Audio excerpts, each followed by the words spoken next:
Good morning, folks. Welcome to Something More Than Gibberish. This is episode 58. On the 3rd of August was 2 years since we started this show.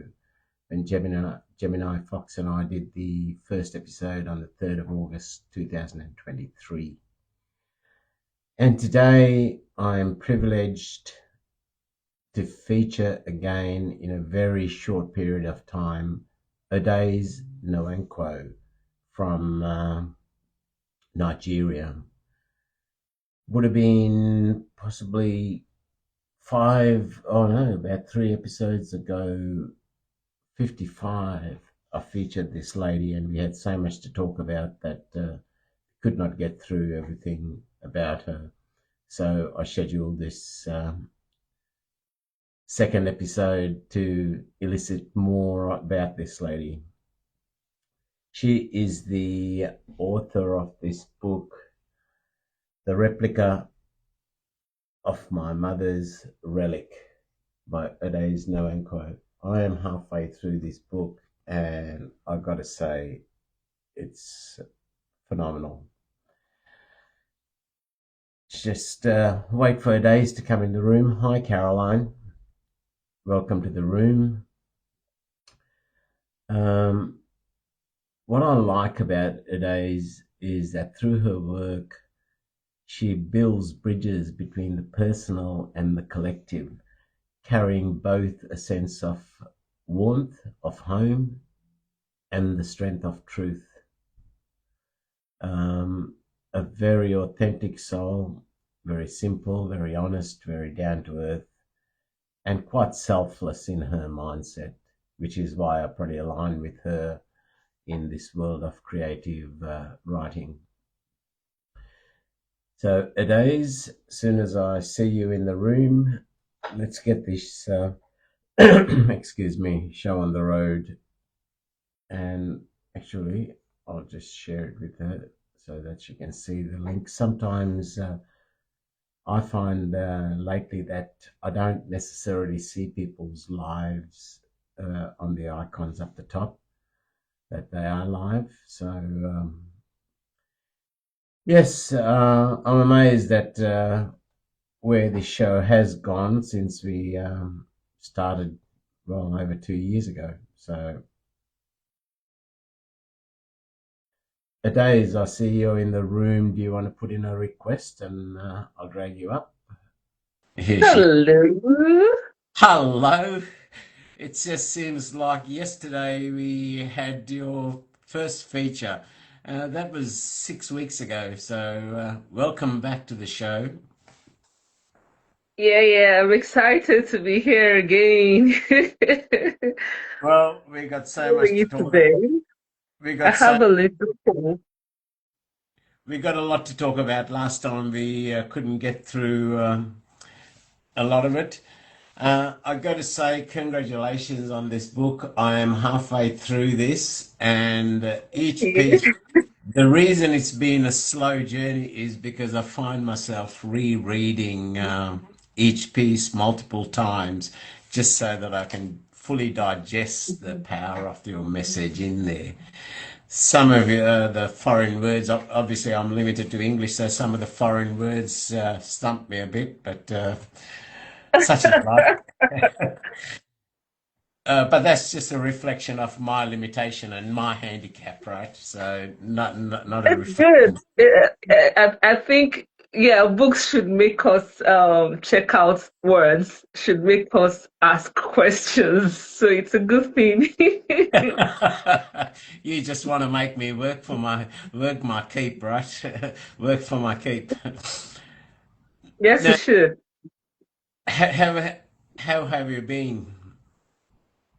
I've been good, been working. I've been I've been so focused. My shift has been with my spice business for some time because there are stores we're trying to get into. So I've been really, really busy trying to do the back end administrative job with some of my staff. It's been crazy. But yeah, it's I, all good. It's all worth it. Yes, people don't realize the amount of background work that goes into setting up a business, right? There's so much, yeah, especially when you are doing a day job as well, and that's not your main source of work. Exactly. Now, last time we did talk about the Mira's pot. Do you want to tell the audience a bit about it, about Mira's pot, and how that came to eventuate with the ancestral? Okay. Mitera Sports, we make local African more of Nigerian spices. We try to avoid all sorts of artificial preservatives and make sure everything is natural. So it means that we have to follow the rules. We have to make sure people can still taste it in its natural form even after packaging for a while. So there are a lot of work that goes on behind the scene. It's majorly for people who are health conscious because it's easy to get carried away by certain tests that will borrowed over time. And now a lot of people are becoming more aware of the fact that a lot of chemicals go into producing our spices. So they are going back to the natural way of actually eating and feeding and making sure that, your nutrition is actually valuable to your body. Yeah, so Mitterrand try to cater to that and, at the same time preserve the natural and Africanness of our meal while trying to, do this packaging. Yeah. You'll have to let me know when your products are available globally as well. You'll have to let me know because anything Will that's natural do. is always good because as you're right, and when you go down to the supermarket, you don't know what the hell you're buying, you know. Mm-hmm. Mm-hmm. True that. Yes. Now, last time we discussed your where you were the curator who exploring memory, womanhood, and ancestral legacy. We discussed your editing of Manifest Destiny, that powerful poetry collection. We discussed a bit about your book, but not as much as I'd like to. So I'd really like to get more into the replica of my mother's relic because I think there's a lot to share to the world there. Um, And but you've also been curating a lot of poetry events and preparing for your international book tour. We did not touch on that. I'd really like to know more about what how your plans are going there. Um, and also you've been developing multimedia projects that amplify African women's voices where you curate Igbo women's history and traditions and keeping ancestral wisdom alive in the new generations. I think that's powerful because I think there's a lot to be said if we tap back into history which we've forgotten. So we did not touch much on that. So I'm looking forward to this next hour, a couple of hours of exploring more and more of that. And also your work that you do with young people through the literary initiatives too, because they are the future of the nation, right? They are the future of life. They are the Yes, future. there are. Yeah. I'm so excited about their energy. They really want to show you what they are capable of. So they are so open to learning. And if you don't guide them through the right path to follow, chances are that the other part of the world will catch them young. So yeah, they really make me so happy when I see them doing amazing things.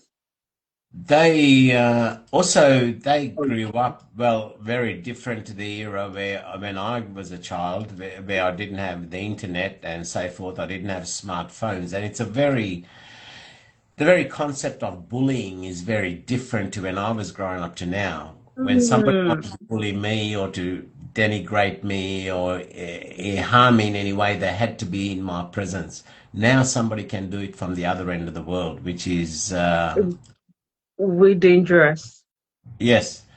And you got no control on it. If somebody was in my presence, I could deal with that. But when somebody Yeah. faceless on the other end of the world on a keyboard, just how do you defend yourself against that? And You it's know? even almost like the social media now empowers people to be bolder in being bullies. Yes. There's this anonymity that allows them to do things they wouldn't have the guts to do physically. Yeah. And it's worrisome. It's worrisome. What's it about you that you think you need to make another person feel small, make them feel terrible about themselves, and destroy their person for you to feel okay. I don't even know. Do you even feel okay after doing that? Do you come to that space in your mind where you're proud of your actions, or you can go back home and sleep happy? I don't even know. It's worrisome. It's Mm. worrisome. Um, You, I you know, want. I'm still trying hard to understand how to handle that, because even in one of our rooms on poems and conversation on what's it called, Clubhouse, the Clubhouse application, somebody came in, a random person. We've never seen him in the house before. Just came in. He came on stage and it was like, oh, he had a poem to share. And we're like, oh, go on. We were all so excited to listen. And it was just racist bullshit this guy had to say. For the first 30 seconds, I'm not so sure I understood what was going on. It took the other moderators to say, this guy is actually bullshitting us. They had to kick him off the room and we reported it to Clubhouse and all that. But it's mind blowing how, and this is an adult, because you can clearly hear from his voice that this person should be in his 30s or 40s. So mm, you wonder what's going on with people. And I'm tired of the rhetoric of, oh, it's mental health problem. Oh, people are not, they're depressed. Is that not why you should bury yourself into yourself and try to figure out what's wrong with you and fix yourself and heal you, instead of going out to hurt others? Whatever. I think we can thank the legal systems globally for that rhetoric on mental health, because they've used that in courts of law to get people excused from uh, paying the Being penalties funny. for horrendous crimes. Um, It's becoming the most common get out of jail excuse these days, and I really don't think it should continue. I really don't think it should pass. There has to be a way to make people understand that there is always a repercussion for your behavior. You should be able. Yes, even if you're sorry, there are certain offense that requires you to serve the time. It doesn't matter if you're sorry now. Yes, you're sorry. We get you. We are actually in agreement that you're sorry, but you still need to, serve the time for your crime.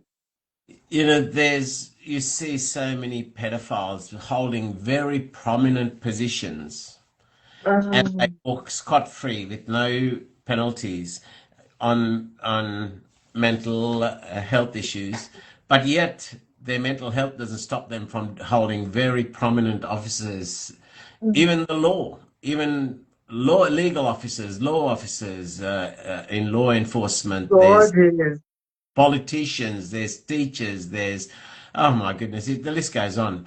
And there's youth who are breaking into places with machetes in their hands and knifing innocent people.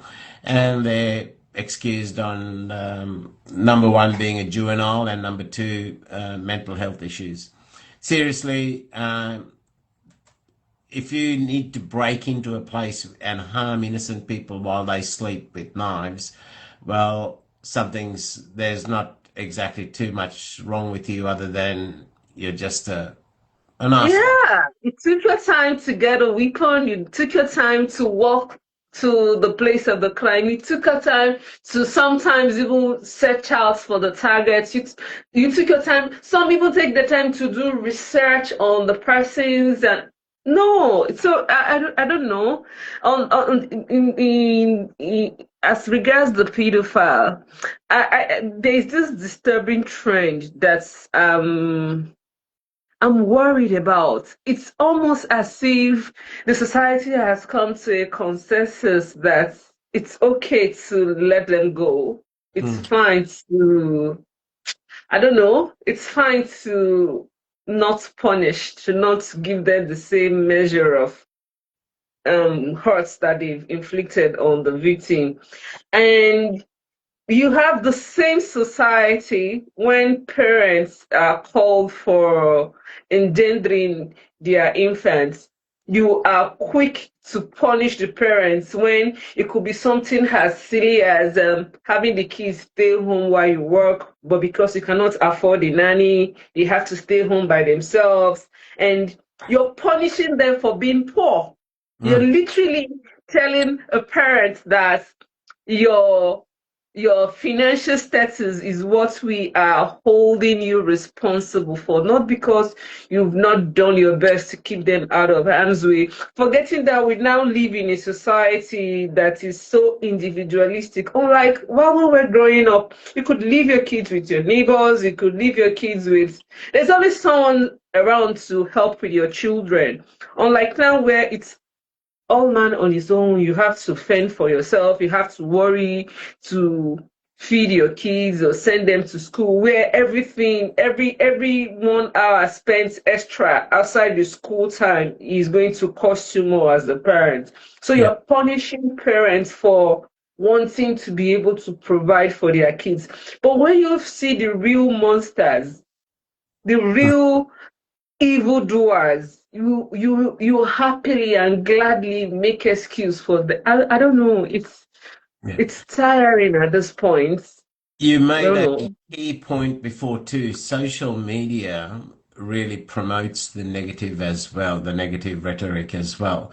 For example, if I was to do a post on me saving some old ladies from being harmed crossing the road, if I went and saved her and I did a post on it, probably a couple of likes and that's it, just goes.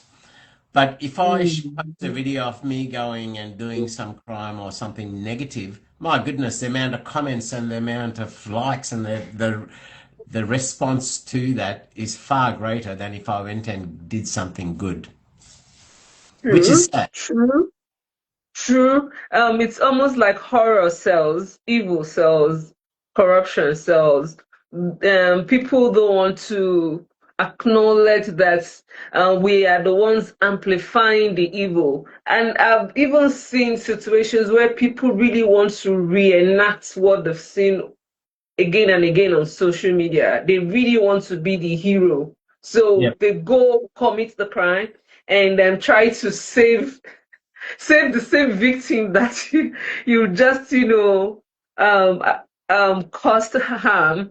I don't I really don't know what to do, but there's so much we can do. It starts from home. It starts from parents being mindful too, making a deliberate effort to make their children aware of what is out there, because you really don't have control over what's going to pop up on your feed, but you can decide how you want to respond to it. You can decide on what you're going to do with it and choose to, you can recurate your feed, delete certain handles that you think are not adding value to you, or you can simply sometimes detox. Yeah. Yep. Yeah. You're right. All we can do is focus just on our own selves and our immediate people in our immediate vicinity is all we can do because I can't unless I can open a dialogue with somebody in the other end of the world. I can't help them. I'm not in their presence. I'm not in their vicinity. I can't watch them. But somebody in myself, my own behaviors, my family, my close friends, people that I associate with. They're the only ones I can try to influence. Exactly. True. So, and through the power of our words, through our poetry, that's possibly the other way that we can try to influence that behavior. Mm-hmm. Mm-hmm. Now, talking about our poetry, so you said you've been curating poetry events in preparation for your book tour. What have you been doing in that space? Yeah, so we have some literary society, small group of spaces in Nigeria where people just love to discuss, books of all kinds. And there is something we have been very conscious of now. We try to read a lot of Nigerian writers and authors because there's this thing that we notice over time. There's this thing where young people can happily talk about foreign authors a lot. We can talk about all the big names in America, in UK, Canada, and the rest. And very few people know about authors here in Nigeria. So we have spaces where you can go just discuss about a random book written by a Nigerian. I think they do that once in a month. Different groups, different places, different literary societies like that. So I've been getting some invites from some of the groups to talk about my book, and it's been quite interesting getting to hear perspective of younger people on what they think about the book, and of course, one of the ones that I posted online. Most of the time, I don't know, people as much as people think a lot of people like to be online, a lot of people love their privacy, so we don't share some of those things online. Yeah. But what I was able to share was the one where I was invited by the Institut de Francais through the French embassy to they have a book club. So it's really interesting to hear people's perspective. And they now mentioned something. I think I mentioned that while I was with you the last time, and concerning what I look forward to do with my next book. They mentioned something really interesting about the book. One person was like, "This book was so sad. I cried a lot." He mentioned a particular piece that made him cry so much, and to think that he feels like he's a very tough guy who can cry and all that, that really, really affected his mood. And it was like there's so much sadness going on in this book. And I'm like, yeah, it was a phase that needed to be documented, and that's okay.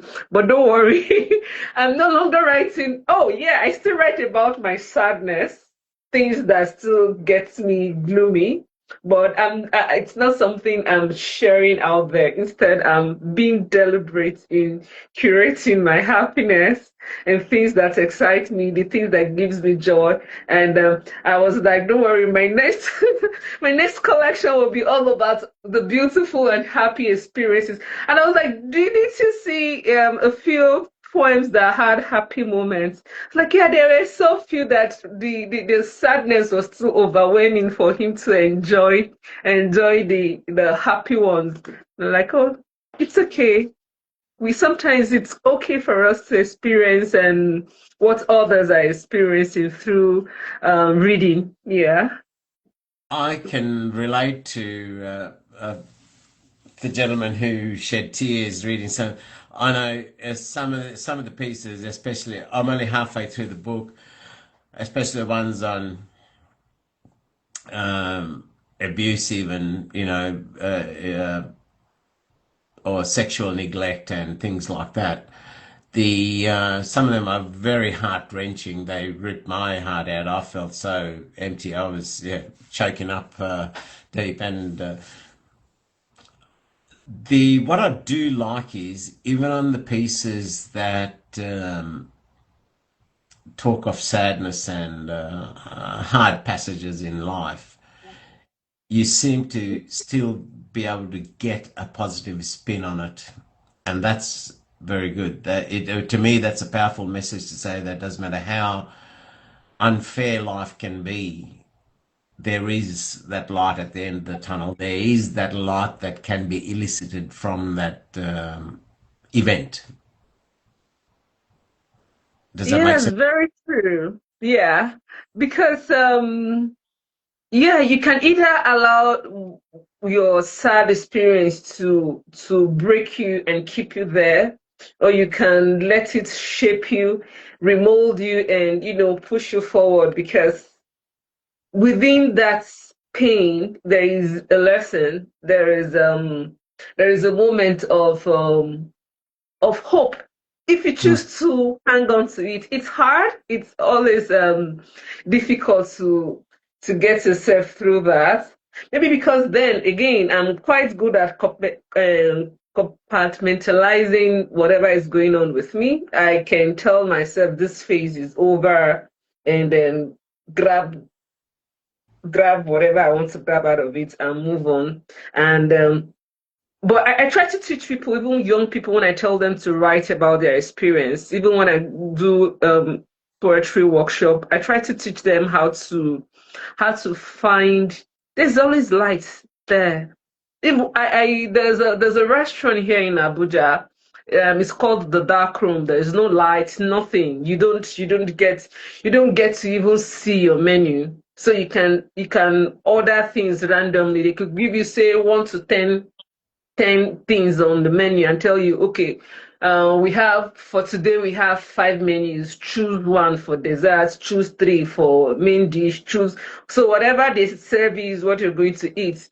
But what the first time I went there with a friend, it was scary. Me, as much as I told myself I would never, never try something like that. But then I got daring and went with a friend. And the first time I went there, it was really scary. I'm like, what if they give us frog? What if they give us snake? What if they give us? I was asking the waitress, hope you're not going to feed us with things that I find like a bit like a taboo. They're like, don't worry, it's your usual continental and local native dish that you will likely eat from and all that. And I'm like, okay. It was really, really dark, like very dark. The whole place painted, no light, nothing. And you're not allowed to use your phones. Well, here's what happened over time. After sitting there for some time, we could see what was going on. We could see movements. We could see your eyes adjust to the darkness. You start creating images. So yeah, even within your pain, you can find that light and hold on to it and use it as a compass to guide you to healing. Unless you get trapped forever in your pain, and then you start bleeding out on other people who didn't hurt you. You start hating on everything around you when you can actually give yourself a chance to be happy. Yeah. You are so right. You are so right. If you can stop trying to fight that darkness and let yourself be drawn into it, your eyes start seeing, your inner eye starts seeing. You are so right. And that I love the concept of that restaurant. I mean, it It's will be quite weird. crazy. I wonder who came up with it. It's crazy. I really, really, really, really love the experience. Yes, and everyone should actually experience something like that. You have just enticed me to another step to come to Nigeria. I tell you, just to an experience there. That because it really is. It's hard. We think what we see and we got control up front. But when you are walking down that dark passage, like had experiences where I've been out in the hills, pitch black, nothing, no moonlight, nothing to see by.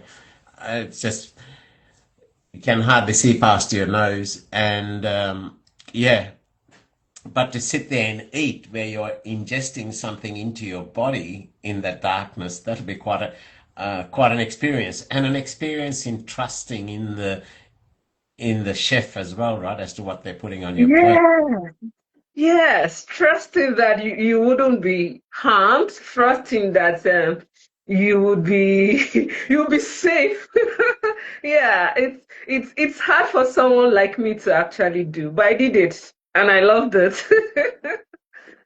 The um, shall we? Would you like to share some pieces from your book since we've just been talking about something there, and then we'll cover some other topics. Yeah. Just tell me which page are you on it. Okay. I'd like to read page 67, Lost Dreams. Ah, yes. Ah, this piece. This piece. This piece, I wrote it on the 20th of October 2020. That was supposed to be um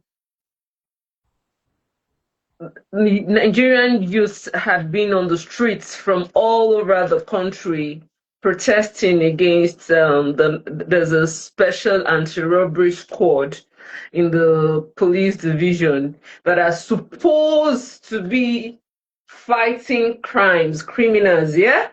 But they turned out to be rogues who just, if you're a young guy and you have dreadlocks or you're looking so bourgeois with earrings and tattoos, it means you're a criminal. If you're driving a big car, it means you're a criminal. If you're dressing too flashy, it means you're a criminal. Though I didn't know how bad it was because I live in Abuja, the capital of Nigeria. There's still a bit of semblance of law and order here compared to the other southern states. I went to Lagos to visit my family, and my dad has a twin. One of the twins was going out, so he had two phones, one very expensive iPhone and one regular phone. So he was like, "Oh, I'll drop my phone at home. That in case I call you, pick the call." I'm like, "Why are you dropping your phone?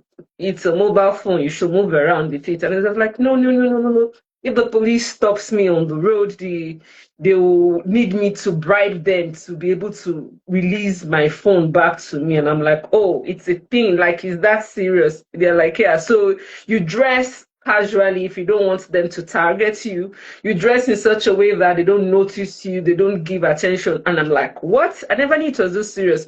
So I think it got really bad where someone was shot and young people got into the streets and were protesting. It became such a huge embarrassment. It was on CNN, it was all over Al Jazeera, several international stations were talking about it. And the interesting thing about this was how there was crazy coordinations. They had people volunteering to be cooks.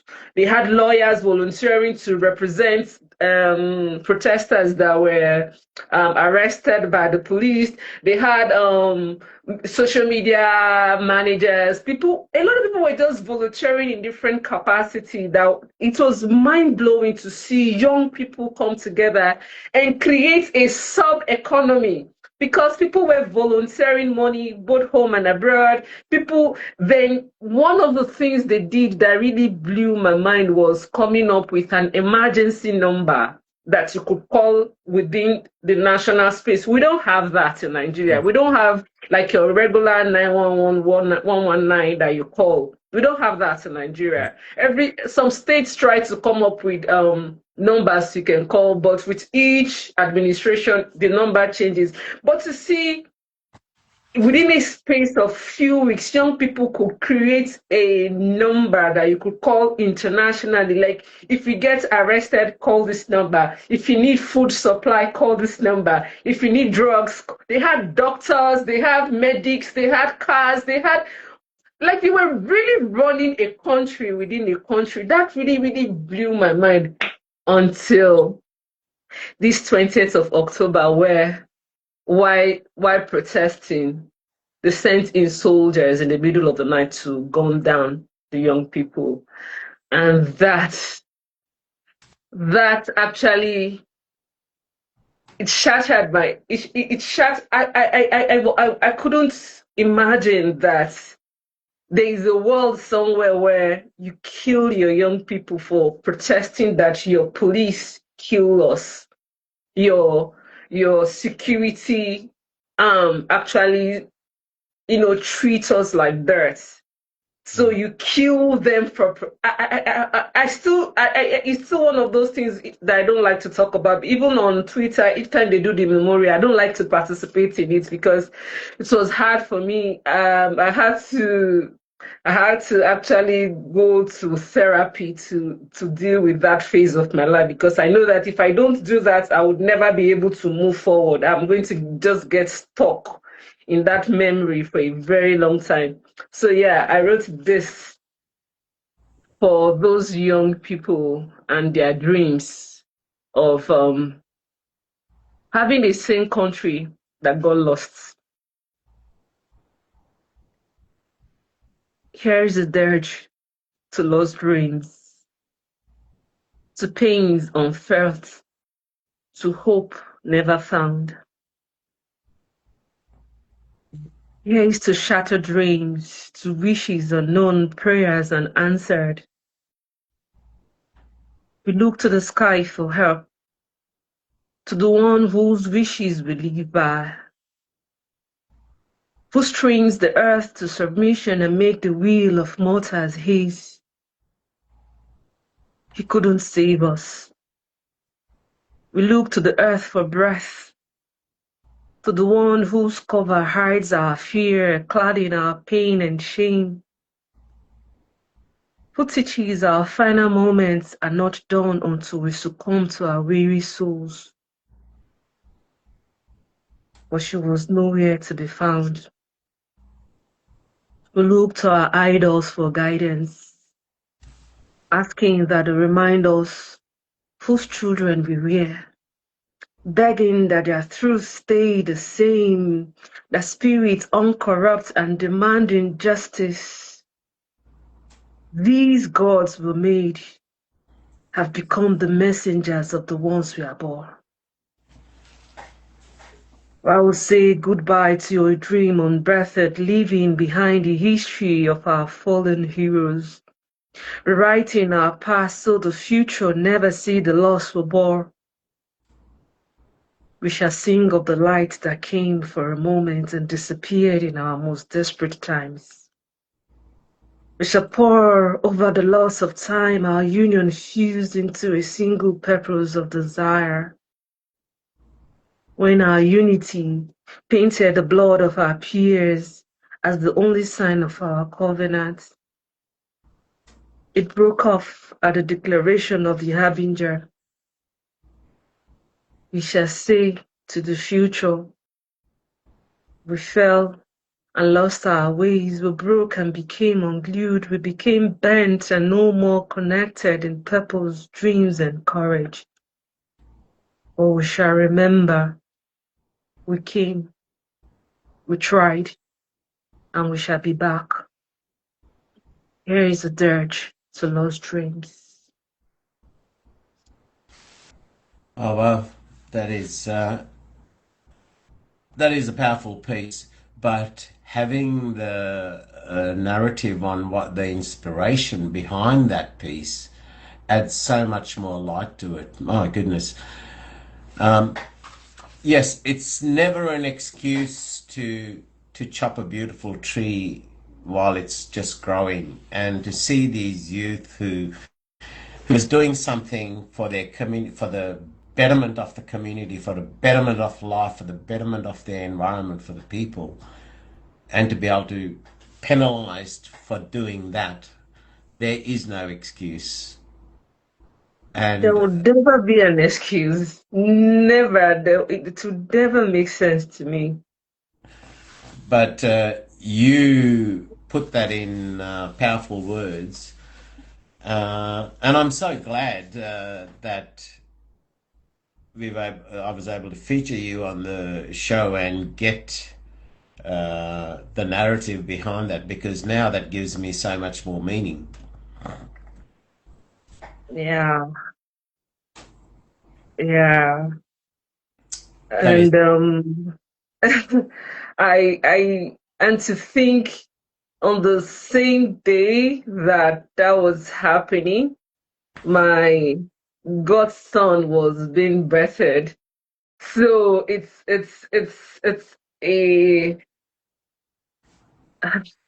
it's really a messy memory for me. On his birthdays, I want to be excited to celebrate his birthdays, and at the same time, there's this sadness that there are parents who will never see their sons again. There are families who will never be able to embrace their brothers. It's the horror of it. It's mind blowing.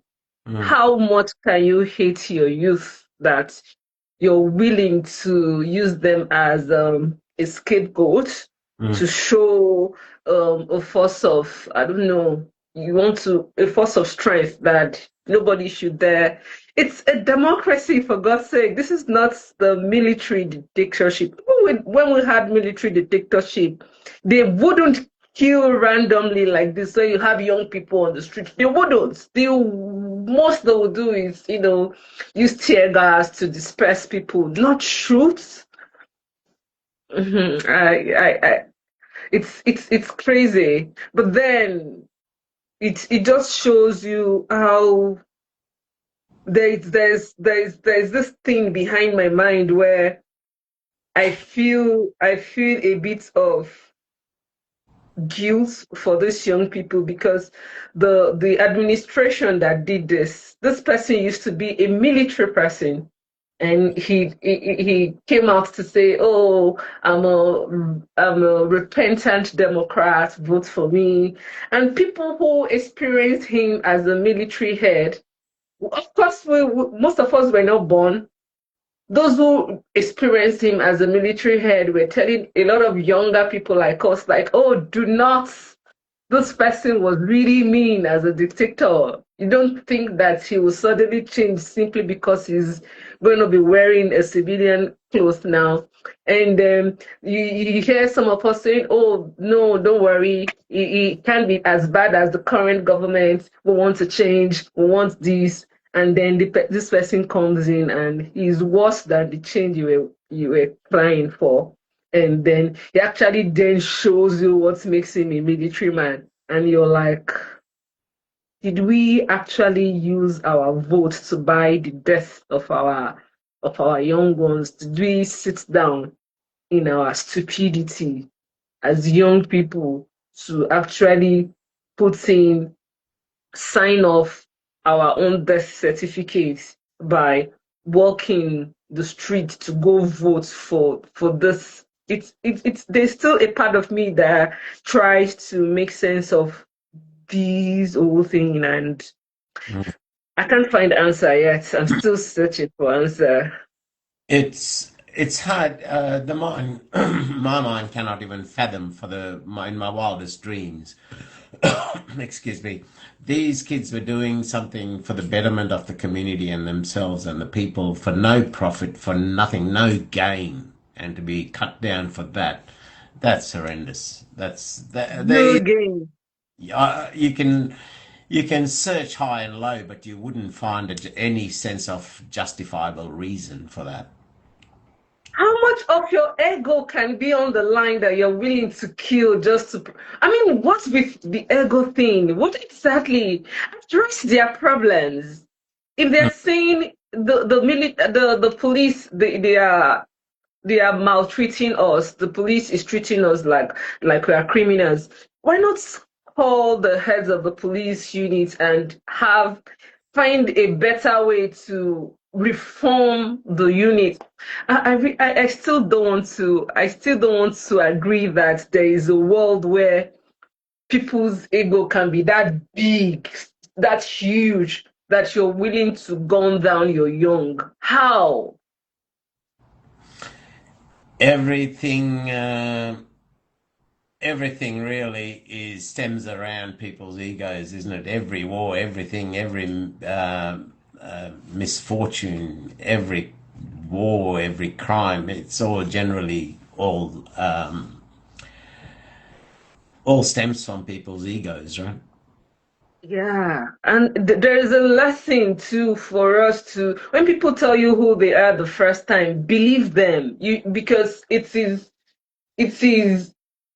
really easy to see this person for who he was. He died last year, or was it this year? I don't even know. I can't remember. Mm, It was really easy I think we were so desperate to change governments. Oh, the corruption is high. Oh, corruption is this. We need to change the government. That it was so stupid of us to have settled for this simply because you're complaining about the current government being corrupt. Or so you want to change the government, and you would do it regardless of the fact that this person had a track record of not being humane. This mm, person had a track record of not being, of lacking empathy for others. This person is not one to give power to. mm, mm, So I think there was a stupid, people will say what an old man will see sitting down. The mm. young person, even when he climbs on top of the tree, would not see it. So yeah, when looking back at this, we had warnings, real warnings, and we young people were like, "Oh no, our votes must count. We will decide if the government is corrupt. This government needs to go." And you're not asking yourself which is worse of the two evil, the corrupt government or the murderous government, Yeah. because even the Madras government was still corrupt. That's what's crazy, even way worse than the one we all decided to, send out of the rails. So yeah, I think we need to learn to listen. Young people, we're too restless. We're It, too restless in wanting to show that we know too much when we don't know nothing. Adaeze, you just opened a can of worms that you're probably going to regret because after hearing the incentive behind that piece you just recited, I would not have known about that whole episode from that. Yes, I could relate to the injustices and the failure of dreams, but I would not have known that narrative. Now, as I read every piece in this book, be prepared, brace yourself, because I'm going to be reaching out to you, quizzing you on all, the That's absolutely fine. That's fine. I think that's one of the things some of the literary society within this space try to do, to get to know the story sometimes behind some of the piece they share. Yes. now with the 9 hour time difference, and in the start of October, that's going to be 10 hours when my clocks go forward in October, because I'm in, Oh, right? Uh, you're going to be kept up some late nights with my questions about some of the pieces. You bring it on. the Now, another thing that I wanted to explore, we'll get back to more pieces on the book. I definitely particularly now, I want to hear more of the reasoning behind some of these pieces. Um, the Look, LG just said it's our job as the elders to inform and inspire them. So well done,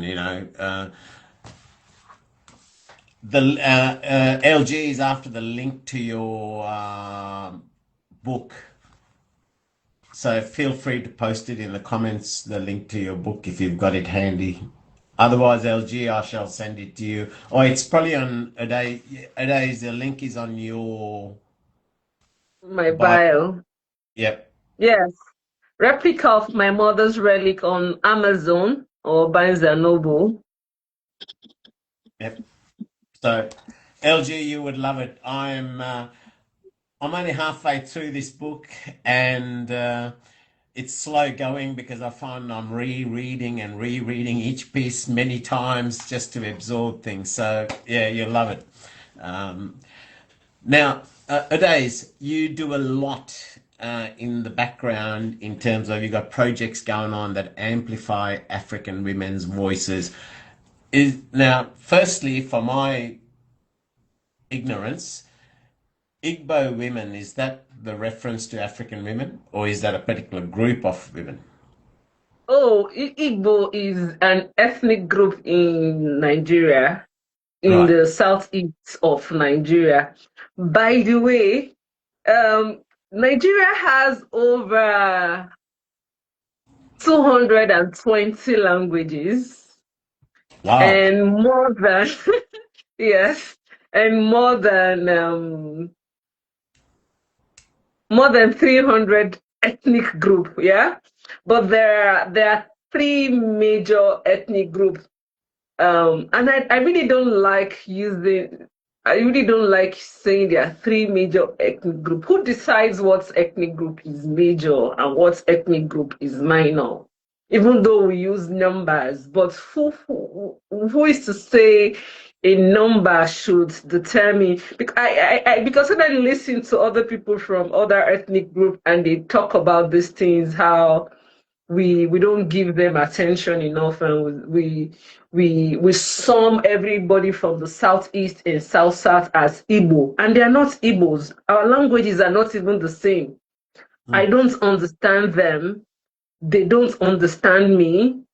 And you say they are all Igbo because they are from the southeast and south of the country. I really feel their. I really understand. I empathize with them. I strongly believe there should be a better descriptive way of saying these are who they are without defining them as minor group, ethnic major group. What do you mean that they are minors because of numbers? Who decides that? Colonialism decided that.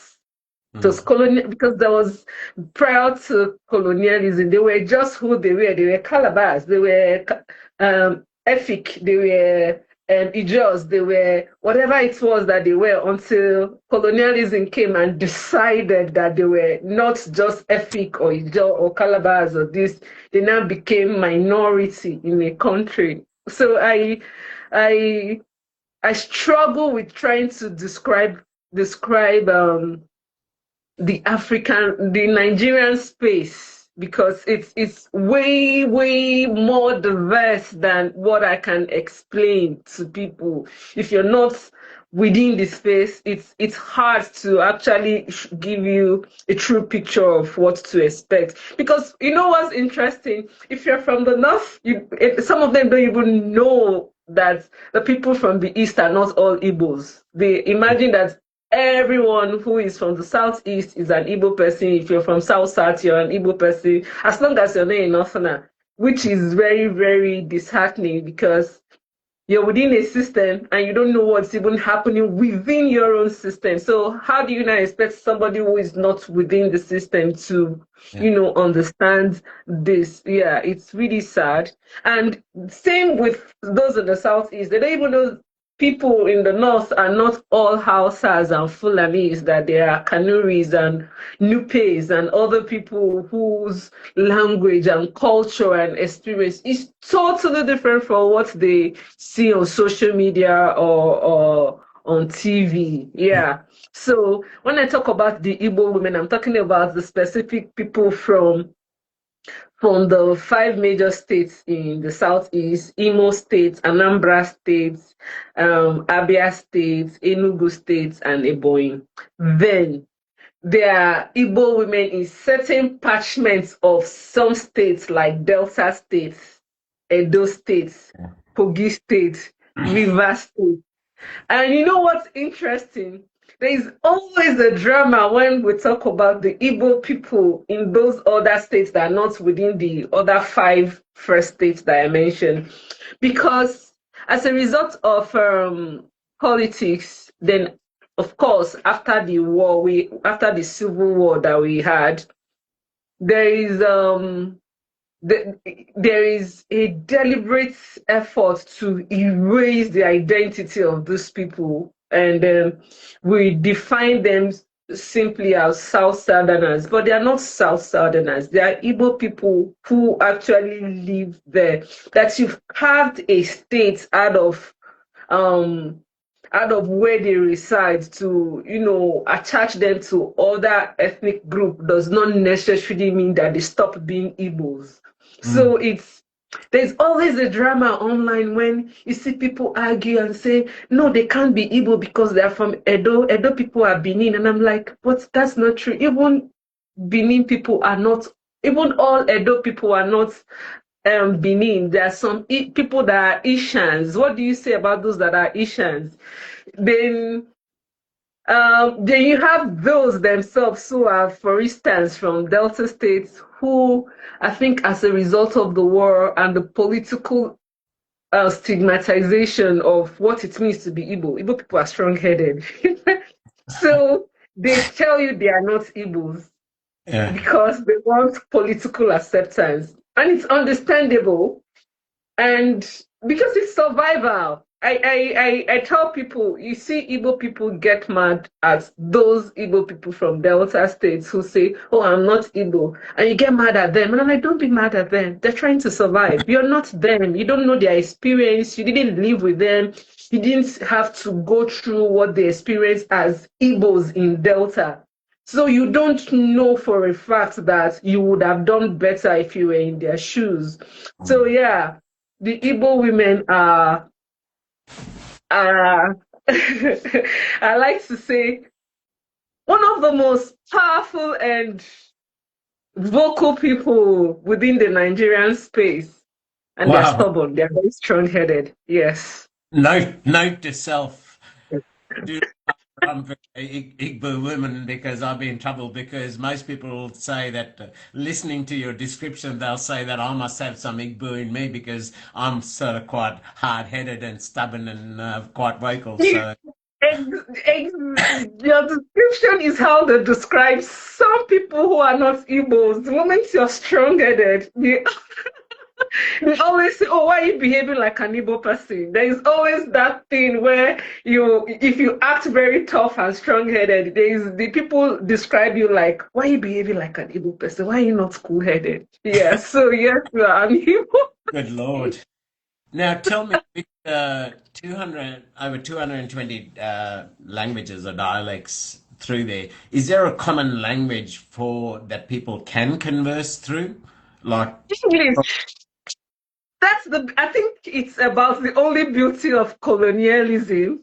English is our it's our gift from colonialists. But well, then we created our own variation of English, what we call pidgin English. that's all right. So I can live with pidgin English because I was just thinking if somebody wanted to punish me, they would stick because I'm limited to one language, just English. So if they'd stuck me in the middle of Nigeria with 220 languages, that I would have been hamstrung. I would not have. I would have been. That would punishment. That'll be a penal colony. But if they speak English, wow, thank you for that. Now it makes me feel yes, safe. yes, yes. You hear pidgin everywhere, but on the streets, what you likely hear is pidgin English. On the streets, people speak more of pidgin than except of course when you meet people like us, and of course it's English. But the regular person selling on the streets, moving on the streets, if you want to be able to communicate, or you go to the market to speak pidgin, if you're speaking Queen's English, nobody's going to give you attention. It almost feels like you're being snobbish when you're doing that. So you speak I pidgin can. English I can. together. That's no worries. That's okay. Long as it's English that I can understand and not some clicks and tucks and Uh, Yes. yeah. So you said you've been involved in some projects to amplify these African women's voices, um, and also to keeping that ancestral wisdom alive in amongst the young generations. What are those sort of, what's your involvement there, or how active are you in that space? So we have a group of us ladies where we do what we call Ife because the mode of communication in the past, or the mode of recording information in the past among the Igbo people, was primarily through oral communication. So there wasn't a lot of written, documented records of what our cultural practices were. So it's more like oh, your grandmother told you, your great grandmother told your grandmother, your great those are so it became a thing until, of course, when colonialism came and it became a thing to start documenting. But what happened with the documentation during colonialism was there was a huge influence of Christianity in this documenting that left out what is originally an Igbo culture. People did their documentation through the lens of Christianity that was totally um, in it doesn't represent what our real culture is. So there are a group of us young people that took it upon ourselves to start, because there is always, of course, a little bit of variation from community to community in the Igbo land, because certain practices that I will have in my own part of Igbo land, you see a variation of it in another Igbo community, but there is always one thing that is similar that you can hang on to be able to say, okay, this is what this represents. So what we started doing was, trying to document these things and, re-educating people on these cultural practices. For instance, the issue of being, when you use the word barren to define a woman, what do you mean by a woman is barren? For in the Igbo culture, you can't be barren. It doesn't exist. If you're unable to get pregnant on your own, the cultural practices allows you as a woman to go look for another young person to sleep with your husband, have sex with your husband, have a child from your husband, and the child becomes that of your husband's. There is nothing, and as a matter of fact, that child is yours, not the lady's own. And the lady can go on to get married, do other things with their life, or if she chooses to stay in your family, she is defined as your wife, not your husband's wife, because your husband did not go out to look for her to get married to. We don't have such things as you're barren. So when I hear a lot of young people say, oh, she's been barren for 5 years, she's been barren for 10 years, what do you mean that a woman is barren? It doesn't exist in the Igbo culture. Because the truth is, it could even be that it is the man who is unable to father a child. The Igbo culture allows you as a woman to go get pregnant outside and bring the child home to your husband if your husband is the one who is unable to father a child. And the culture sees that child as your husband. So when you hear people talk about DNA now, I laugh and I'm like, what do you mean? And the children are not the man's own. The man did a DNA and they are his. He paid the bride price. The bride price actually gives him the authority to be called the father of those children. The bride price automatically makes him the real parents of the children. So when young people scream and say things like, she's been cheating, none of the children are the husband's own, the DNA showed that he's not the biological father. I'm like, do you understand that she was practicing what the culture expects her to do?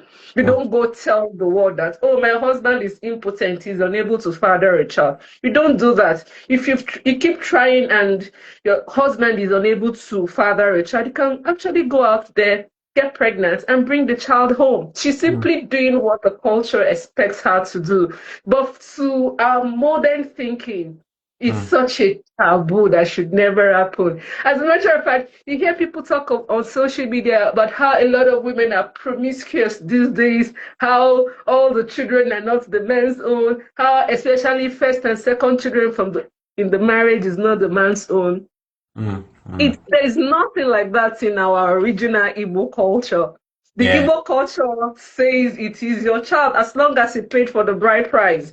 Even the person who had impregnated the woman outside cannot come to claim ownership of the child, because you already know this person is married.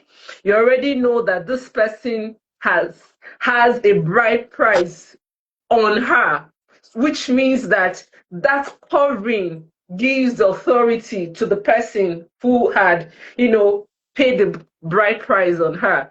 So a whole lot of things that we have to start documenting and talking about, and getting people to really see that the things you think are our culture are literally just Christianity and colonialism, and then simply because we were not a paper documenting recording society. So a Yeah. lot of us lost what really constituted our cultural practices and traditions over time. So when people argue sometimes, I'll tell them, go back and ask your grandma. You'll be shocked that your father is not your grandfather's child. That it is, yes, it is actually somebody else who fathered your grandfather. But those are not things we talk about, because even there was an argument on social media. I think early last year, a young man was saying I think his dad is late, and then he was saying God forbid that his mom will go on to remarry or have sex with another man simply because his father is late, that he would disown the mother and send her out of their father's property. And I'm like, that's not Igbo culture. Mm. Igbo culture allows your mother to go birth more children for your late father. Yeah. Igbo culture allows her to get as many kids that if she chooses that she wants 1 billion extra children in your father's name, in your dead father's name. The Igbo culture actually supports her in doing that. But a lot of people don't know this. For all they care, the woman should be so pious and chaste, and you should never think that it is possible that your mother can have sex with somebody else other than your father. Yes, she Mm. can.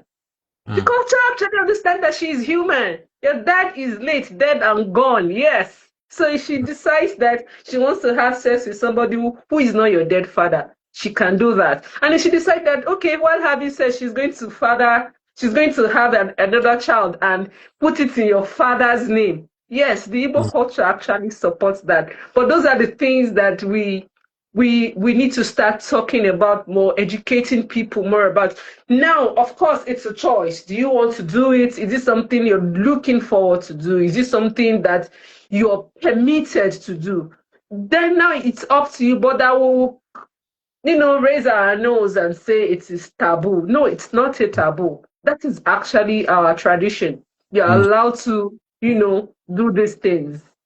I think long as the kids are brought up and in a environment of love and nurturing, who cares where which part of the biological chain it came from, right? Exactly. There is no word like bastard in Igbo land. There's nothing called bastard. What do you mean a child is a bastard? Where's that coming from? Even the whole noise about being a virgin was not an Igbo thing. The Mm. whole when you see people scream all over social media, oh, people, she's not a virgin, she's not this, and I'm like, what's this whole charade about? It's not an Igbo thing. Within the Igbo culture, of course, they try to encourage purity before marriage. They try to encourage staying, you know, keeping yourself before marriage and all that. But they understand that you're human, these things happen. So, and if you get pregnant when it happens, nobody is going to kill you or disown you. I hear parents now disown their kids because your child got pregnant, so you disown your child. Mm. Because I make it make sense. So she stops being your child because she got pregnant outside of marriage. Mm. Mm. Within the Igbo culture before now, if your child gets pregnant, two things happen. You go to the parents of the boy to discuss with them if they would like to pay the bride price of the daughter. Mm. And if they say no, the child your daughter is going to birth becomes your child as a parent. The child doesn't even get to answer the name of the young man or whoever it is that that has impregnated your daughter. The child actually bears the name of the parents. Mm-hmm. So why are we all so noisy about things that are so irrelevant? Simply because we don't know. Our lack of knowledge makes us want to, blow each other when we talk about these things. And I'm like, it's not that serious. Your grandparents, your great great great grandparents, in their wisdom, know that humans will be humans. And they actually created a beautiful culture to make sure to take care of things like this.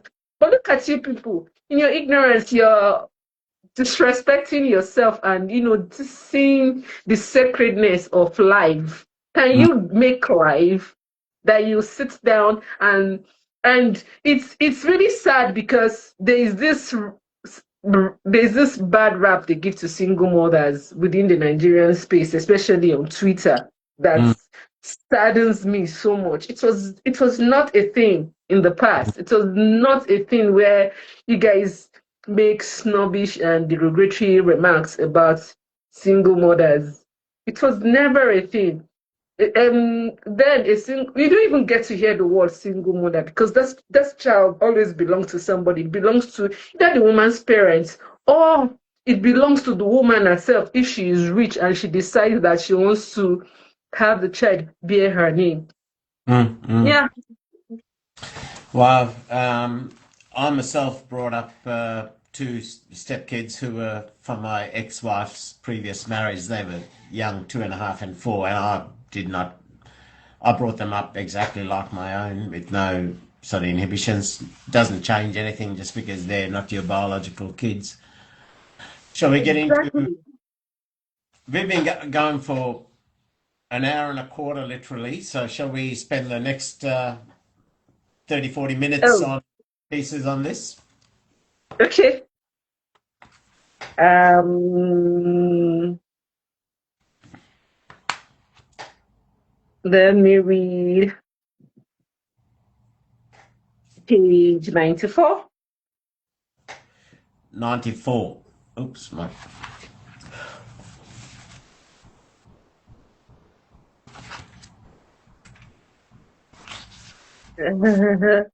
um, this one is I was just speaking with my eldest brother just 3 days ago, and we were discussing something about my mother. And he was laughing so hard, and he was like, "Do you know you have that problem now too, Ada? We When we go to maybe a relative's party or events or something, my mother becomes, how do I describe it?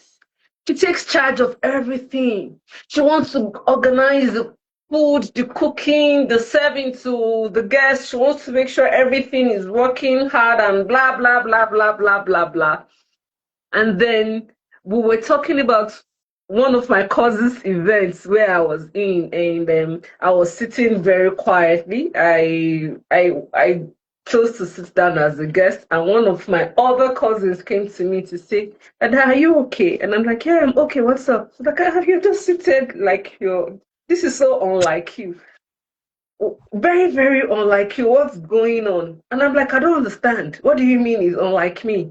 It's like, Ada, you usually you'd have been everywhere trying to make sure everybody is fine. I'm like, but is everybody not fine? Everyone is fine. I need to start doing less of less of being in charge of things that is not my business sometimes. I need to unlearn. And I used to be very mad at my mom for doing that then because I will feel like you're overworking yourself. Why is every other person just chilling and you are everywhere trying to get things done? And God, and when the whole event is over, you're so exhausted and tired and complaining of body aches and all that. So I used to tell myself that I would never be that girl. But I am that girl. I am Well, so that girl that the title, the replica of my mother's relic. There you go. You wrote it.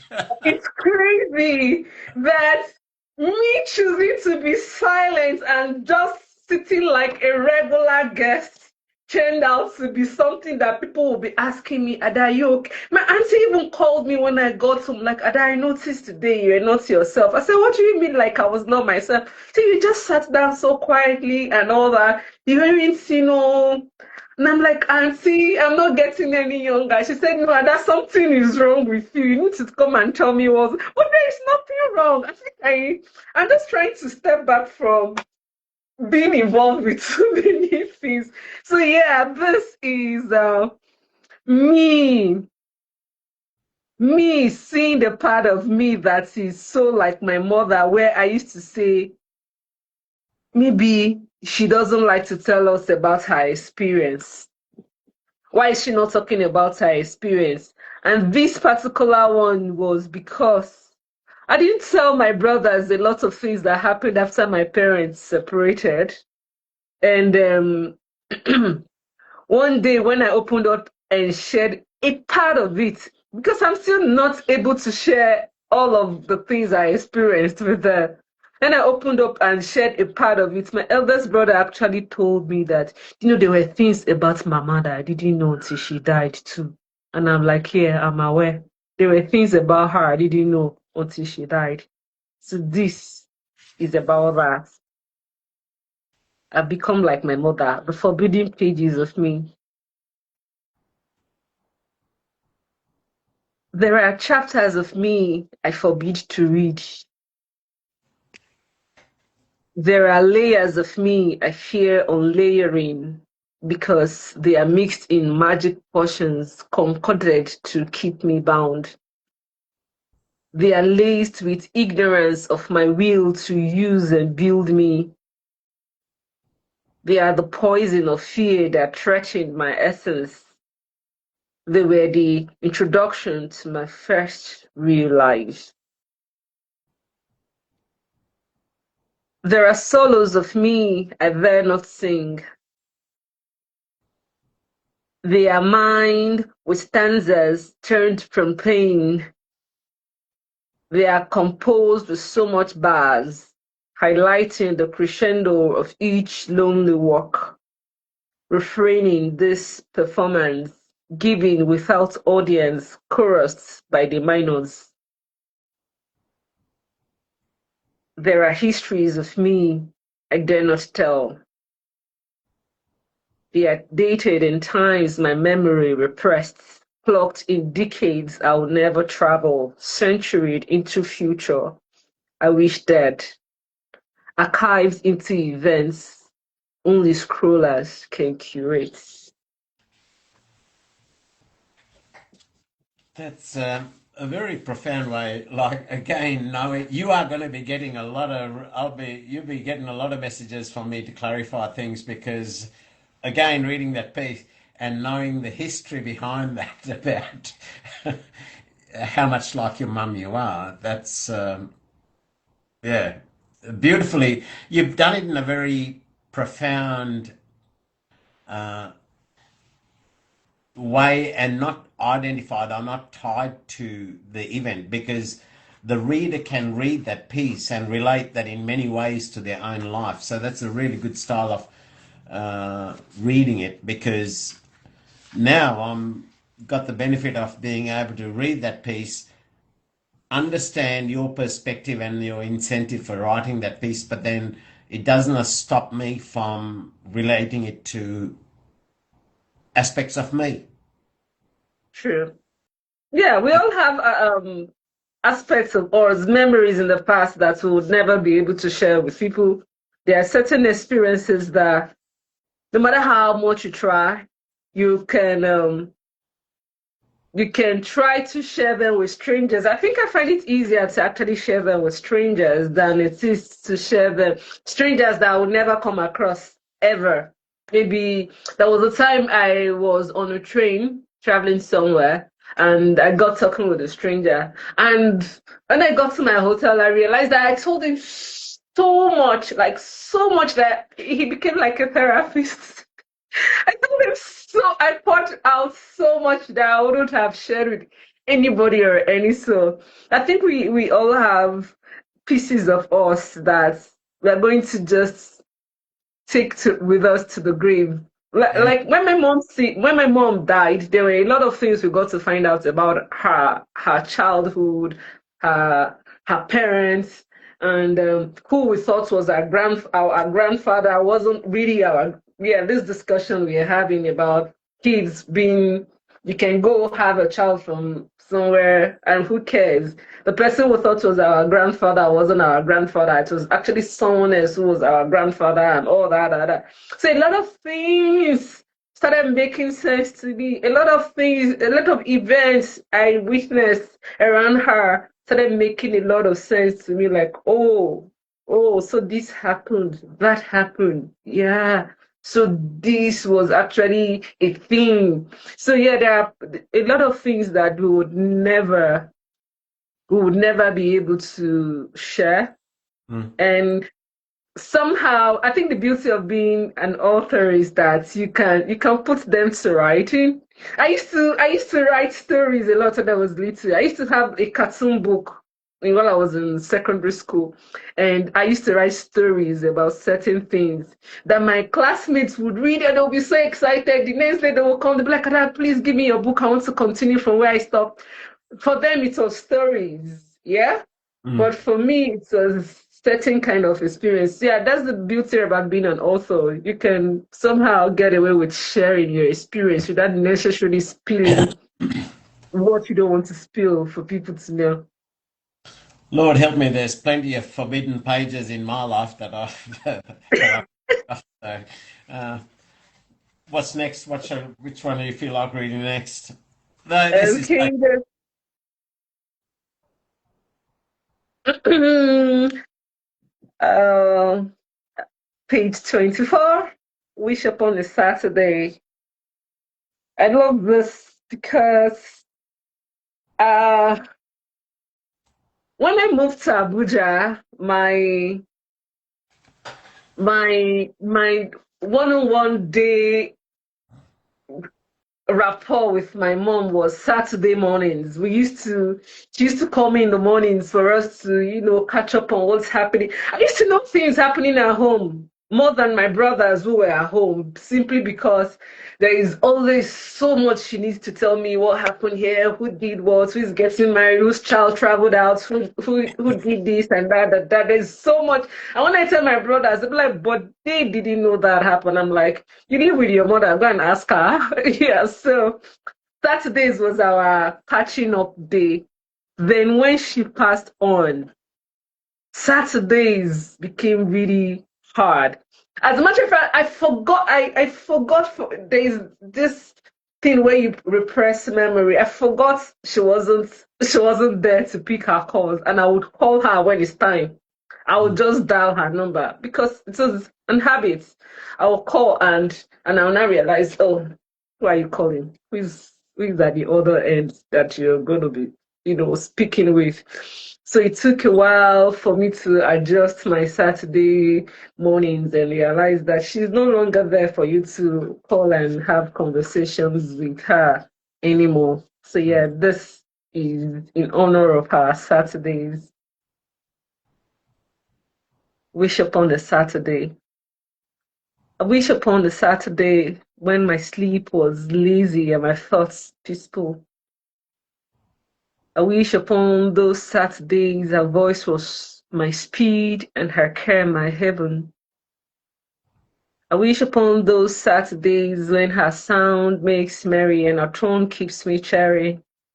The cues and as on my well-being and oohs and ahs for inflection. Those Saturday morning that awaken a new hope, brighten my day and charm my spirit to seek and breathe again.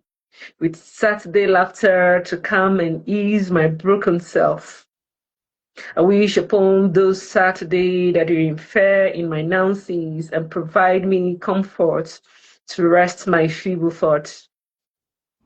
I wish upon a Saturday when your love was all I needed to breathe. I wish upon your call, Mama. That's really heartfelt, and really that's um, as a parent that'll be very heartwarming, and I'm sure she'll be smiling. And at those words on how it's some of those little things that we really miss, right? It's not the um, Yeah, it's those is it simple rituals. yeah, yeah, yeah. Uh, I, when my mother was alive, I remember quite often after golf, I used to, you just took me back to this memory. I used to call into this favourite little restaurant of hers and get this sort of finger food that she really enjoyed. And after golf, I would call into her place, sit there for an hour, hour and a half, have lunch with her, and then head home. And yeah, I miss that. Sometimes I finish golf and I still think, yeah, I remember those days and I can no longer do it. Hmm. Yeah, Yeah. it's a beautiful, heartwarming piece. Adaeze, that was beautiful. Yeah. And interestingly, it wasn't like an event that was planned. But when I moved to Abuja, I was having a hard time at my job. As a matter of fact, at the time, I applied to HR to move me to another department in our head office in Lagos, and I was thinking of moving back to Lagos. But then I had like a mental breakdown, like few days to my acceptance to return to Lagos because one, I had told myself I didn't want to live close to the house. Secondly, I couldn't cope with the Lagos madness anymore. Lagos is very busy, very busy. It's crazy. I couldn't cope anymore. Mentally, I had checked out. I had schooled far away from Lagos. So the whole Lagos madness was no longer something I could cope with. Then thirdly, I was feeling like would I be disappointing my mom if I return close to home simply because I couldn't cope? So I decided to have a conversation with her about it. Mm, And she was like, whatever choice I make, it's totally up to me. Now, what exactly am I worried about where I currently was? I didn't like my department. That mm, was what was bugging me. Didn't like, I couldn't phantom the constant high stress of being, I was always falling sick. I couldn't cope with the whole and she was like, "Do you think you can't cope because you've already decided that you don't like it, or you can't cope because it's mm, really something you don't like?" I didn't really have answers, and then I had to take my time to think hard about it. And it took me a while to realize that, well, you don't have to like something to do okay in it, to excel at it. You can figure out some other way to enjoy it in your own kind of way. So I had to change my mind about accepting the space where I was and telling myself that, oh, you're going to move when you decide that you want to move. And it doesn't have to be Lagos. It could be still within Abuja. Find a unit that will be open for me to apply to. So that thinking changed my acceptance of the unit. And then she started checking in on me. Every time I come back from work, she will call to ask how you doing. And I'm like, I'm tired. I'm not in the mood for talking. I just want to sleep. Like sleep. I don't want to talk. So she'll be like, okay, I'll call you over the weekend. mm, So weekends now became Saturday thing. Every weekend she would call. Of course, she doesn't want us to talk about my work. She wants to tell me everything that is happening in church, everything that is happening in the neighborhood with my cousins, her family, with this person, with that person. So we have a lot of things to talk about. A whole lot. Who just got married, who just had a baby, because she was like the community person who people expect to birth their babies. One of the things that's Omugwo when people say you should return back to work after you have a baby, within the Igbo culture, it is prohibited. You can't even step out of your house when you just had a baby for another 3, 5 months. You're not mm, stepping out of your house. Nobody would allow that. You have grannies, you have neighbors, you have aunties and cousins who will cater to you, clean your baby, cook for you, wash your clothes. do everything for you. You don't get to do nothing than breastfeed the baby. Nothing. And it's so nice so much that we have certain food for breastfeeding mothers. We make pepper soup, we make pap. There are meals to help you express milk. And if you're still struggling to express milk, and there is another woman who is breastfeeding, take the baby to her to breastfeed. They don't want you to stress. They don't want you to. When you hear people suffering from postpartum depression now, I say yes, because people are not honoring women. You're not giving them the space to actually heal. They've birthed a child, another human being, for God's sake. So yes, they are suffering from postpartum depression because you're not giving them the space to heal, for their body to recuperate, their mental space to be happy and calm. Within the Igbo culture, nobody stresses you out. You have people who will come clean, who will come wash, who will come cook, who will carry the baby, who will do everything for you for three months and above. Some within some spaces 5 months, some spaces 3 months. But now your mother is even working, so she can't even come see your child. My cousin had a baby, and her mother came for just 3 days to stay with her. And I'm like, God, this is so prohibited within the Igbo culture. What do you mean your mother cannot come take care of you and your baby?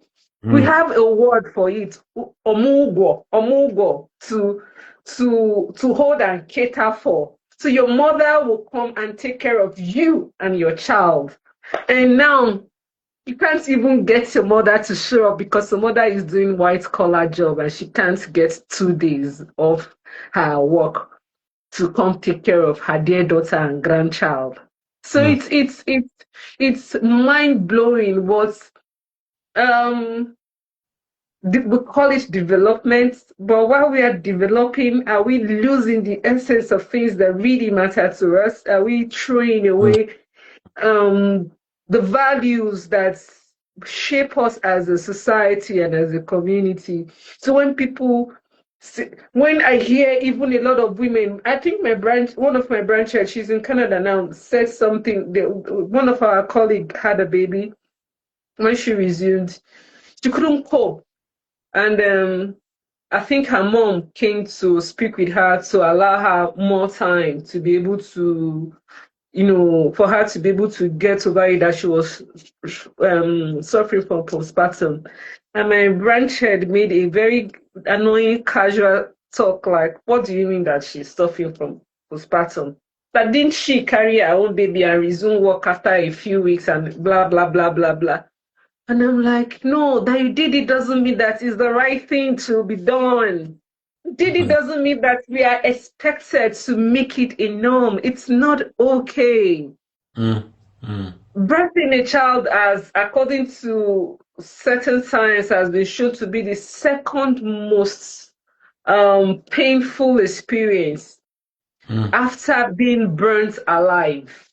So you can imagine that somebody was able to go through this crazy, horrifying experience, and you can't show them empathy. You can't, for the life of you, understand that it's possible that this person is suffering from postpartum. Yes, because we've normalized people suffering. We've normalized people walking through their pains. We've normalized that even though you're hurting, just do it. Do it anyways. Yeah. Complain later, do it. No. It's not okay. So my mom used to be the person who goes to people's homes. Because now we are in the city, we no longer have that.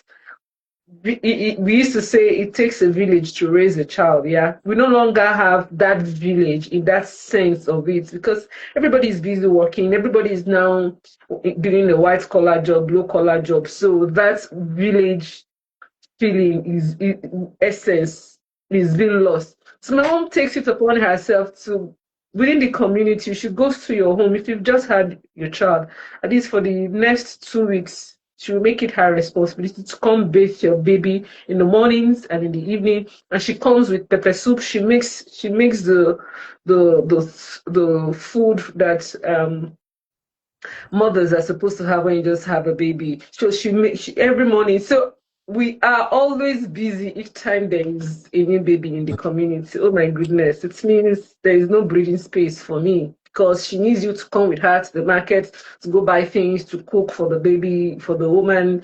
She needs you to come with her so that when she's bathing the baby, you're cleaning the place, you're making sure so that the woman can rest and all that. So when I left, and she gets to tell me, oh, this person had it. I'm like, so who is going with you to blah, blah, blah? Like, that she drags any of the neighbor's child that she sees around. She drags them around to follow her and all that. Yeah, so our Saturday mornings was catching up on so many things happening, both in church, at home. And my brothers don't know a lot of things.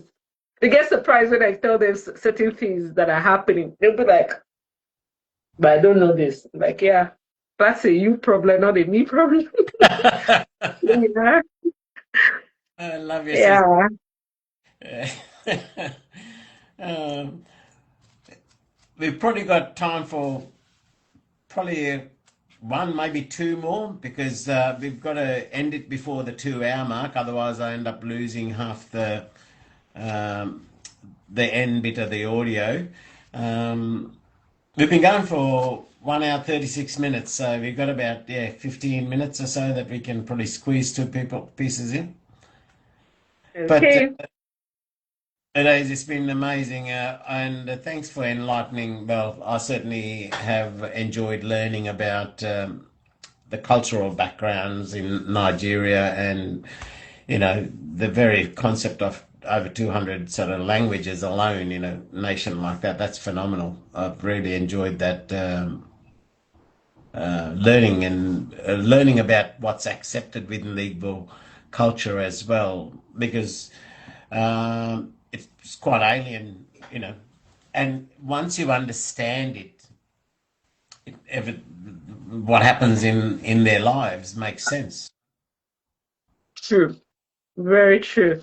I think the more we learn about certain people, even learning about them as an Igbo person, there's this sense of pride that comes with it for me to getting to know about certain cultural practices my people practice because sometimes I wonder about the misogyny of this generation and I ask myself is is there a way to fix this? There has to be.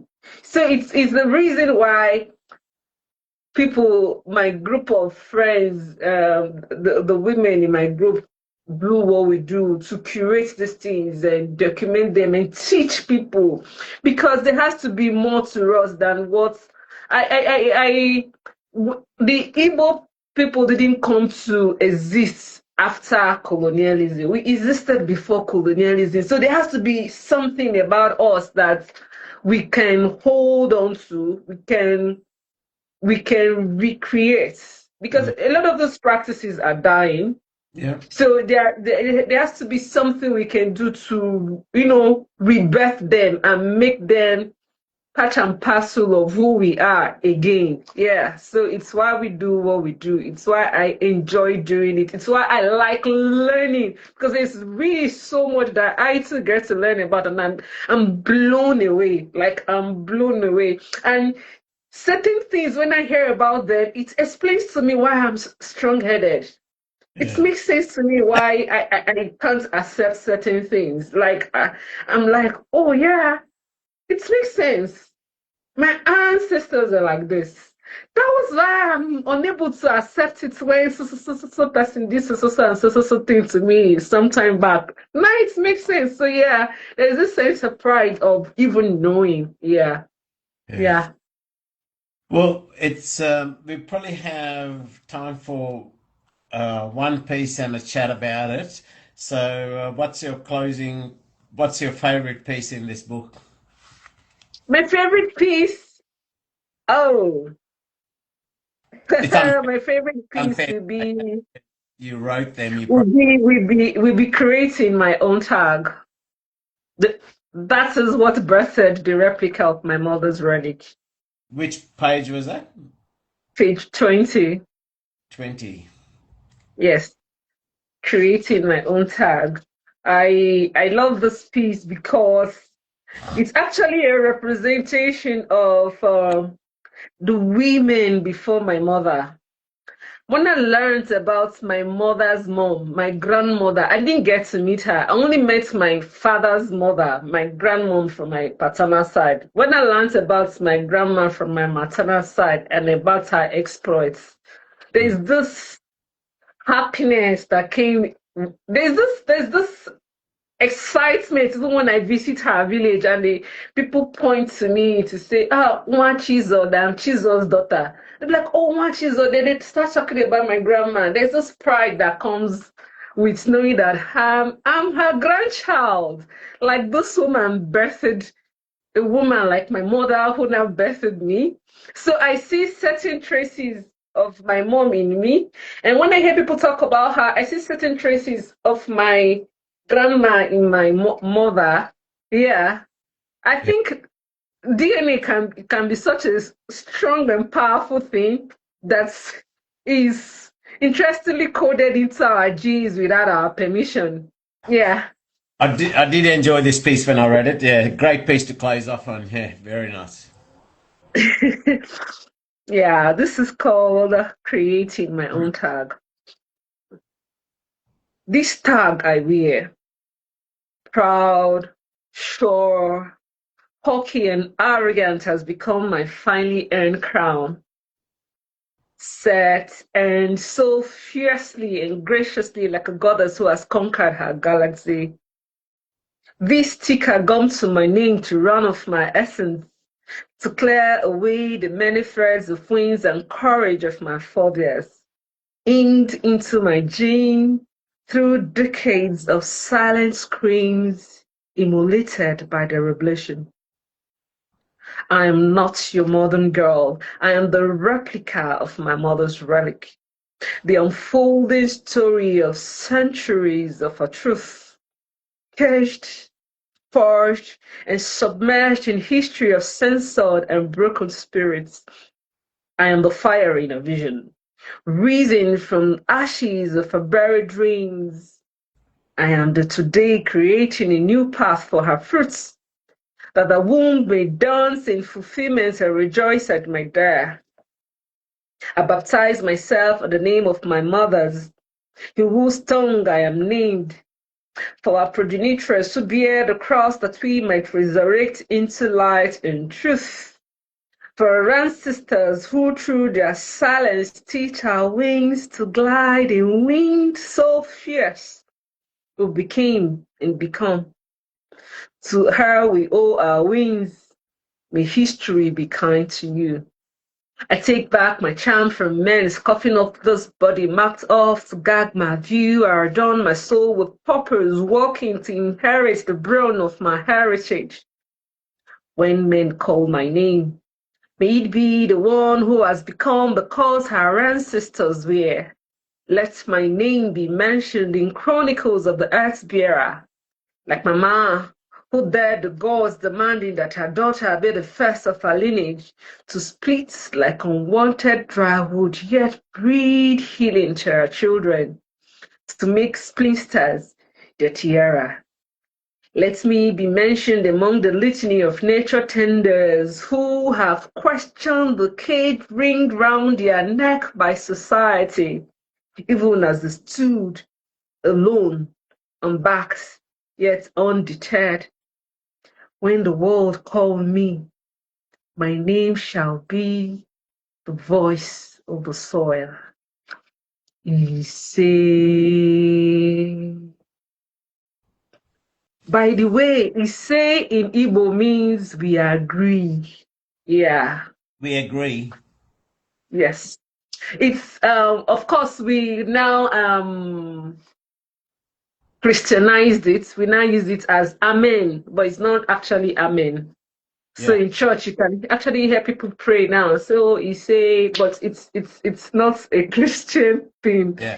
Amen is just Amen. There is no Amen in the Igbo word, so they have to borrow that into the Christian space. Yeah. That piece spoke volumes to me when I read it.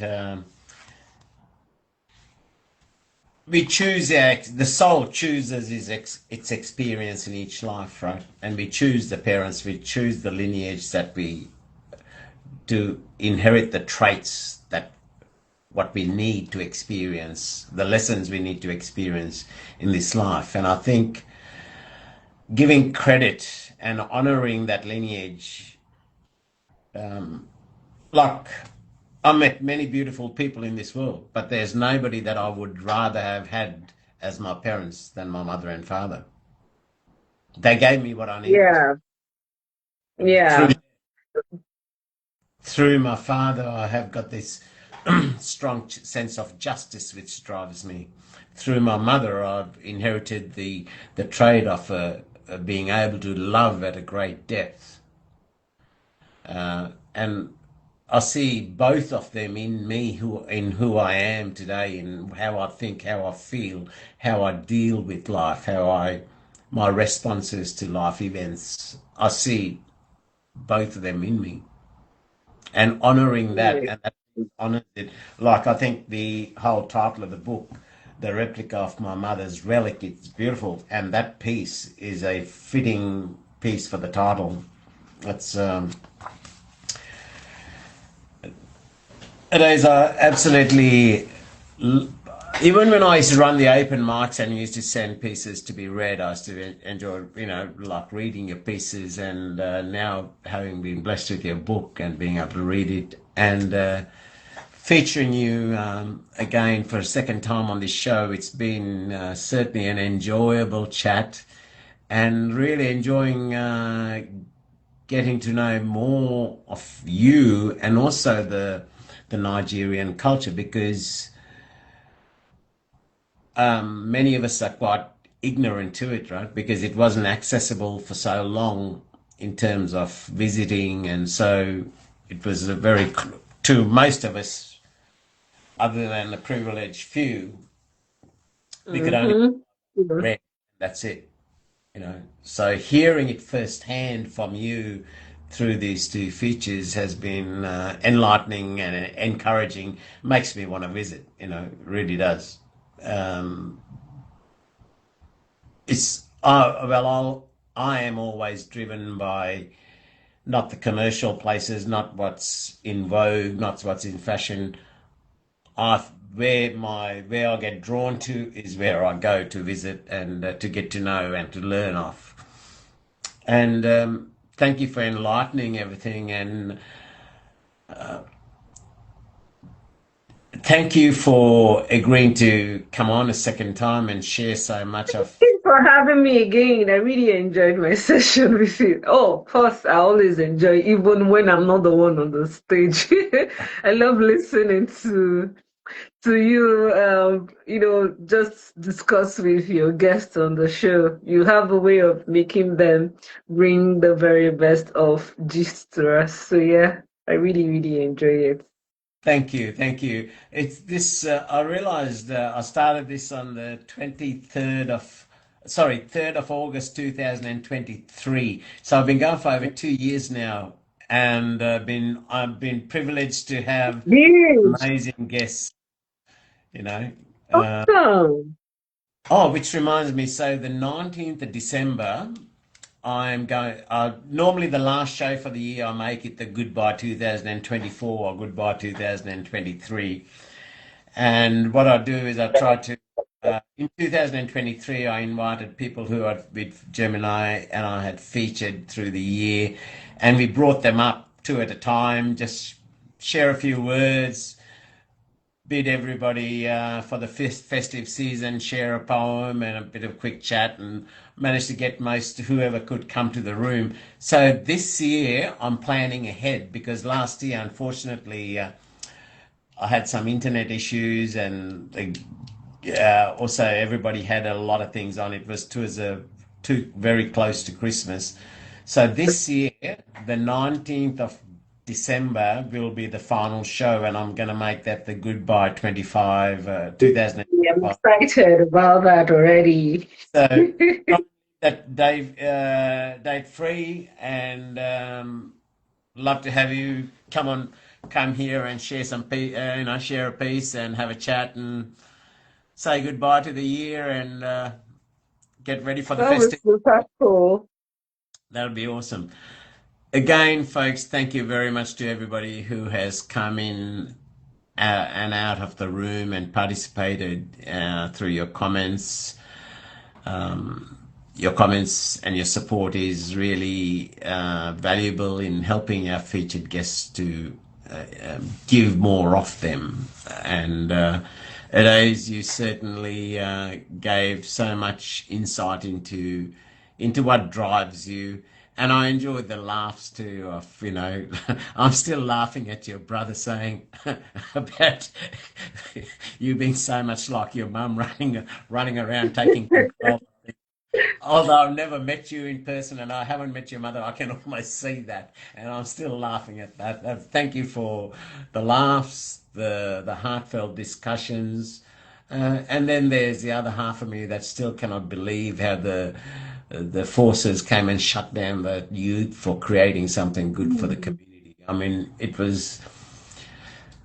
there was a lot you shared today that was gave me a laugh, that made me feel sad, the seriousness of it, and but that's life, right? And that's what we want to share uh, of ourselves with the world. The good and the bad, the happy and the sadder moments. So, thank you. Thank you too. Thank you so much. I really love the space. I think it's one of my favorite places to come to. Even when I miss your shows, I really just want to. I'm always looking for the replay. If you've not posted it yet, I'm like, I keep refreshing. Like, has it posted? Has it posted? I just want to listen to it because it's always so enriching to hear you share with your guests. I love how you let one just talk. Yeah, sometimes I'm wondering, am I talking too much? Maybe you need to shut up and just listen. But hey, you don't make one feel like you're doing too much. It's always really intriguing to share with you. I make the space for the guest, and it's up to them how much they want to showcase off themselves and show the world of who they are and what their message is. So the less I have to talk, the more they can share off themselves. So it's a pleasure, and thank you for being such a dedicated and committed supporter of the show as well. I really value your attendance. People like yourself, Tom DeSaro, you're here every week. So yeah, it's phenomenal. Thank you. And as the last time, I will share the YouTube and the podcast links with you as well. And remember, this is not the last time. The door is always open for you, my friend, as you have things happening. Just this is certainly not the last time. Okay. Okay, thank you. Stay blessed, stay safe, and all the very best with your upcoming plans as you prepare for your promoting your book on an international level. Uh, Folks who might see this, the replica of my mother's relic. I am halfway through it, and nothing in it's disappointed me. Yeah, I probably might get through most of it very soon. Yeah. Thank you, Adaeze. Thank you so much, Renee. Speak soon.